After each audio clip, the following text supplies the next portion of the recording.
Welcome back to the SportsMax Zone. We continue with our inquiry into the leaked audio of pay negotiations between the hierarchy of the Jamaica Football Federation, the JFF, and the Reggae boy captain Damian Lowe ahead of two friendlies against Saudi Arabia in November of last year. Now, on Wednesday, the JFF president Michael Ricketts refuted the suggestion that the JFF's approach to and conduct in the negotiations was unprofessional. That you put on paper as a proposal to the boys for the Saudi Arabia trip. That's all I'm asking. The original figure that Damian was asking for was $2,500. We said, Damian, we could not. We're offering you $1,500. Did you say that in writing, Mr. President? That's all I'm asking. Did you put that in writing in an email to Damian or Andre Blake? I was not a part of the original group that negotiated. In fact, I just came in for that particular All right, so you don't know if your colleagues who were responsible for... I was advised that they were offered $1,500. In writing? Damian and I had personal discussions. I said, Damian, we could not afford $2,500. We will give you $1,500 plus your per diem. That was the original discussion. But Mr. President... Damian said he would have gotten back to us. Then the next discussion was this one. And truth is, I honestly don't know what the big hooray is about. But you wouldn't because of self-interest, President. Wrong with the discussion. But hold on. The only thing that I think went wrong is that it was taped and we weren't made aware. Excerpts there from Wednesday's show. Now, we have been covering this issue since Monday, and on that day we spoke with ex-Reggae boy Tyrone Marshall, while on Tuesday we had a chat with another former Reggae boy, Ricardo Fuller. Now, those two interviews, plus the one with Mike Ricketts, are posted on our YouTube page, sportsmax.tv. These are some of the responses posted by our viewers so far. Alpha Walker says, how do we get rid of these people in the JFF? We cannot be successful under this leadership. Will Nib says, I don't accept that FIFA gave every association COVID-19 funds to restart their leagues. Adrian says, imagine this has been going on for days. This tour was about 6 weeks ago, and the president came on this interview without any documentation of what the per diem is or what was the standard figure being given to the players for those two matches. That alone tells me something is really wrong at JFF. Ravon says the JFF is an embarrassment. With this hierarchy, we will never strive as a football nation. Adrian Bailey says the JFF is a disgrace and they owe Damian an apology. Dwayne Sullivan says Ricketts and JFF is a major embarrassment. They are clueless about what they are doing. Lansley Blake says, downright disgraceful. JFF should apologize to the players and nation for their crude and distasteful display, treating the players like beneath second-class citizens. Rico Don says JFF needs to be rebuilt from top to bottom. So a proliferation of responses there on our YouTube page to the video presentation of our exchange with Michael Ricketts, the JFF president, on Wednesday's show, following interviews with Ricardo Fuller and Tyrone Marshall, two former Reggae boys, now retired, of course, and they weighed in on this leaked exchange between Damian Lowe and the hierarchy of the JFF over negotiations for their fees for the two friendly internationals played in Saudi Arabia in the middle of November, George. Yeah, well, Lance, we've had a lot to say on it. I want to hear Mariah on this, how she sees the issues from the interviews and, of course, what the viewers have had, the football fans have had to say. Well, George and Lance, the first thing is when I heard the audio, of course, for me, I felt as if it was the tone of the audio didn't strike me well at all, because we hear Damian Lowe, of course, putting his side, and then we have him being ambushed, and I have to say ambushed because there was more than one management on the call. After that, he came, JFF President Michael Ricketts was on the show, and of course, you all were asking him questions, interviewing him, and his use of the word kind, they were being kind to the players. I felt like, again, that didn't sit with me very well. What I will say, though, is I hope from listening to Ricardo Fuller moving forward, there can be a change from what happened in his time moving forward, because he stressed on the fact that now the players are more unified and, we can take that positive from it. And George, again, in the interview with you and Michael Ricketts, you were telling him, you know, but nothing was in writing. You were asking him, was there anything in writing? And I feel like coming out of that interview, we can hope for something positive moving forward. He promised on the Zone, right? That things are going to be done in writing moving forward. Well, yeah, he did promise a kind of professionalism of going forward, and you know, he made that statement publicly. So we hope that he will be held to it. The thing is this, though.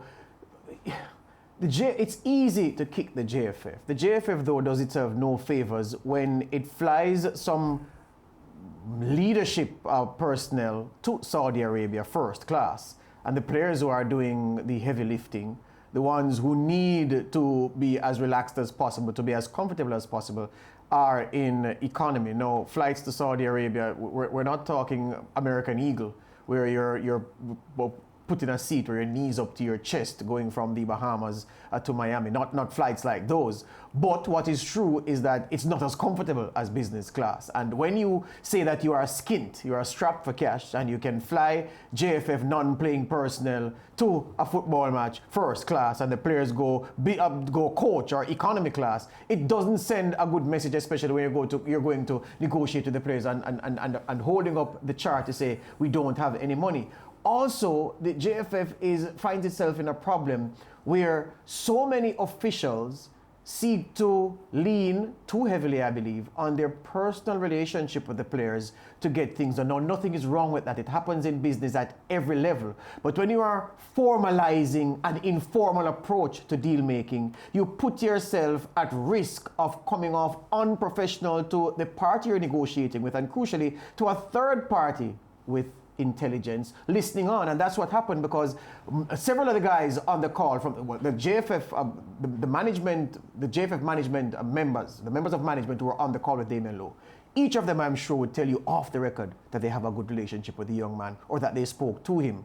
Why then is it necessary for them to form a gang, form a posse, form a coterie, to bring him together? And there were 3-4 of them on the call at one point, talking to him, trying to sway him in their direction. It doesn't look good. And as Tyrone Marshall said, and Ricardo Fuller said, this is consistent with how the JFF have dealt with things in the past. And look, as we said yesterday, Lance, it is extremely bad form to record a conversation without the knowledge of the party, without declaring this first. And this is akin to a journalist calling someone, talking to them about an off-the-record matter, and then the person hears it in the news and hear themselves speaking, or themselves being quoted on in the newscast. It doesn't happen. But perhaps this is the straw that will break the proverbial camel's back. Perhaps this needed to happen for things to change. I want to mention something here, though, devil's advocate in a way, because on the issue of the recording being done without the knowledge of the JFF officials, and the president, Mike Ricketts, suggesting that he felt betrayed yesterday, the fact that from the players' end, they knew that a recording was being done, the JFF officials did not know that a recording was being done. Is there something to be said about that? In other words, if the JFF officials knew that that exchange was being recorded, would we have gotten the same tone from them? Definitely not. And I think that's what it brings into light. It shows us how desperate the players were for people in the public to see what was going on, for them to go to that extent, because how come they didn't record calls before? I feel like in their mind, they probably would have had enough. No, but if you look at it another way, though, maybe it is that Damian spoke the way he did because he knew that he was being recorded. Well, he was doing the recording, or whoever was doing the recording, yes. He knew it was being recorded. That's the point I'm making. Right, so I'm saying, but it goes back to this then, Lance. Yes. It's an excellent point you bring up, because here's the thing. That's what we were trying to drum home to the president yesterday, and he eventually agreed to. Yes. Conduct yourself with professionalism at all times. Yes. So you won't be caught embarrassed, because trust me, if you were discussing an important issue with captains of industry, name the leader of any a blue chip company at anywhere in the Caribbean, in TNT, in Barbados, in Jamaica, wherever it is that you have a stock exchange with companies listed, captains of industry, people with a serious reputation in business. You negotiate with them business. They do it in a particular manner. Yeah. If they're talking to you one-on-one, it may be a little more relaxed, but even then they are cagey and they box clever, because they know that maybe persons can report what they say, or maybe they're even being taped. Yeah. So the fact is, for the JFF to be caught with their pants down like that and sounding as they did, nobody should feel any pity for them or show them any sympathy, because it is punishment for not being professional at all times, under every condition, not knowing what may be going on the other end of the conversation. Yeah, But George and Lan. And Mariah, just before you said, and I think you were getting onto something, Mariah, and I think that had been coming up in our discussions in the past 3 days as well, that maybe it is that from a player standpoint, they felt the need to go that route because of the experiences that they've had in the past. And I keep emphasizing, not necessarily with this administration alone, but we have had issues with players in strife over fees and documented stuff from prior administration. Shaka Hislop, the Trinidad and Tobago goalkeeper who played Premier League football as well, said that they went through the same thing with the TNTFA as well. And I suspect many other Caribbean countries and African countries, as we had seen with the Cameroon reference from Ricardo Fuller. I'm not sure why these things happen in our territories, but they do happen, and there's a history of it happening. So what we saw happen with that exchange and that leaked discussion with Damian Lowe and the JFF officials should not take anyone by surprise, I don't think. No, and that's why in the interview yesterday as well, when I heard him say he has a decent relationship with the players, the first thing that stood out with me is, yeah, probably you have a decent relationship, but not where negotiations are concerned, because the players are always striking and always complaining. So I feel like to say having a decent relationship is pushing it a bit too far. What I was going to say though, Lance, before you jumped in, is do you think, based on, the investigations, the interviews that we've been doing, that this will stop? Like, they will be professional moving forward? Would they learn anything from this?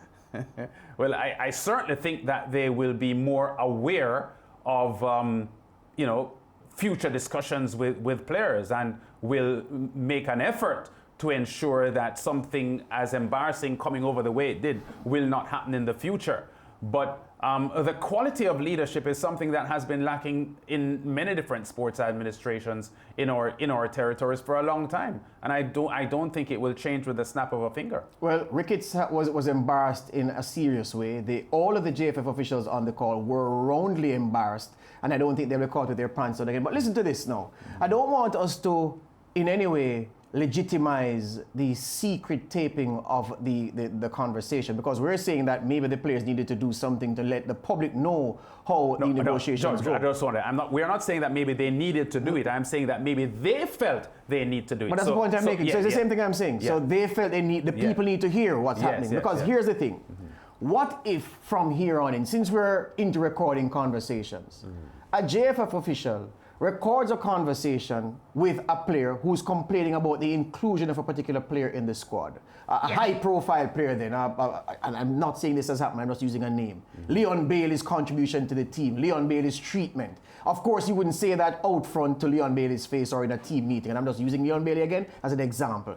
And complains about the treatment, the status of the player, the integration of the player in the squad, and how the other players feel about the player, and talking some raw truths on a one-on-one conversation. That is taped and leaked. What happens then? The JFF hierarchy says, well, this is why the team can't reach anywhere, because there's no unity even among the players. So forget pay considerations, forget any dealings with management. The players themselves, when we have given them the wherewithal to be a family, to be a unit, that famous, well, not famous word, that word that Rene Simoes emblazoned in the minds of all Jamaicans in that successful World Cup qualification hilt: chemistry. The players are to build chemistry. They are to surrender personal consideration, surrender pride, and just try to be one. And yet hear how this one is talking about the other. It wouldn't end. And I'm sure the public would lap up those juicy details. And even then, some people would criticize the JFF, saying, see, you betrayed the players because you recorded a conversation secretly, and you're not supposed to do that, and you're letting down the players. So I'm just saying, we should never legitimize something like that, because, as I said yesterday, Lance, we all can be victims of it, because we speak to people all the time. We are journalists. We're not broadcasters, we're not hosts, we are journalists first and foremost, and people tell us things, and if people are to go the road of recording secret conversations, we are going down a slippery slope, and we're digging graves for ourselves. Yeah, and to wrap the segment, as we said, the JFF president Michael Ricketts did say on the show on Wednesday that he felt betrayed by the action. At the moment, we don't know who leaked the interview.